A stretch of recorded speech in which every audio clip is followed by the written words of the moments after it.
Hello बच्चों, let's read the question. The question says ATPase of a muscle is located in.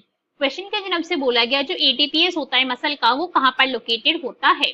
So now let's start the question. सबसे पहले हम question को solve करने का की कॉन्सेप्ट देखेंगे. की कॉन्सेप्ट. तो क्वेश्चन को सॉल्व करने का की कॉन्सेप्ट क्या है हमारा कि भाई हमें पता होना चाहिए कि ATPase कहाँ पर प्रेजेंट होता है. तो बेसिकली हमें यहाँ पे पता होना चाहिए मायोसिन के बारे में. ठीक है, हमें मायोसिन फिलामेंट के बारे में अगर नॉलेज है तो हम क्वेश्चन को इजीली सॉल्व कर सकते हैं.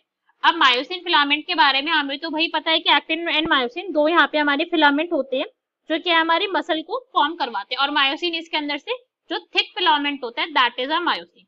मायोसिन के बारे में हमें एक और पॉइंट पता है कि मायोसिन अपने आप में क्या एक पॉलीमर है. दिस इज अ पॉलीमर, मतलब मायोसिन एक अकेला सिंगल स्ट्रैंड नहीं है या फिर एक अकेला सिंगल फिलामेंट नहीं है, पॉलीमर है कि काफी सारे मोनोमर से मिलकर बना हुआ है. तो यहाँ पे इसके मोनोमर्स होते हैं, मोनोमर, और इसके मोनोमर को क्या बोला जाता है, इसके मोनोमर को बोलते हैं मीरोमायोसिन. ठीक है, मीरोमायोसिन बोला जाता है इसके मोनोमर को. अब अगर हम मायोसिन की बात करें ना तो मायोसिन के स्ट्रक्चर के अंदर कुछ पार्ट प्रेजेंट होते हैं. दो पार्ट है बेसिकली, एक होता है यहाँ पे हेड रीजन और एक होता है यहाँ पे इसका क्रॉस आर्म रीजन. ठीक है, क्रॉस आर्म रीजन है और एक हेड रीजन है.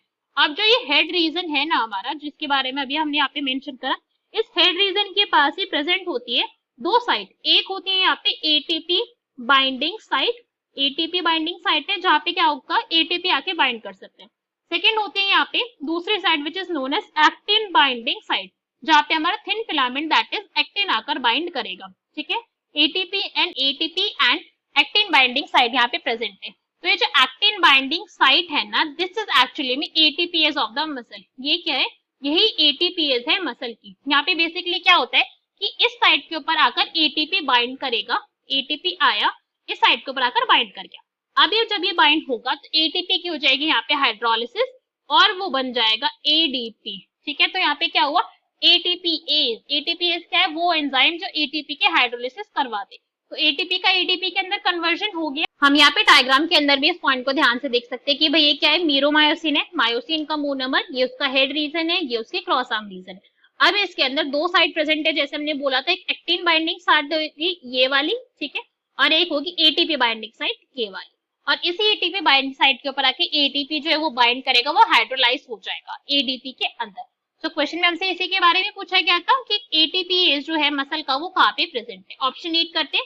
ए में हमें क्या गिवन है, एक्टिन टिंटिन. तो भाई ये हो गया हमारा इनकरेक्ट. एक्टिन टिंटिन तो ऐसा कुछ था ही नहीं. ठीक है, दिस इज रॉन्ग. बी स्ट्रोपोनिन, तो ये हमारा इनकरेक्ट हो गया बिकॉज ट्रोपोनिन के ऊपर तो प्रेजेंट है नहीं. ट्रोपोनिन किसका पार्ट है, ये थिन फिलामेंट का पार्ट है, ये रॉन्ग हो गया. सी इज मायोसिन, तो मायोसिन हमारा करेक्ट आंसर है, मायोसिन के ऊपर ही था मीरोमायोसिन जो मायोसिन का मोनोमर था. डी इज एक्टिन, तो ये भी हमारा इनकरेक्ट हो गया. तो क्वेश्चन का correct answer will be C. Hope you understood it well. Best of luck. Thank you.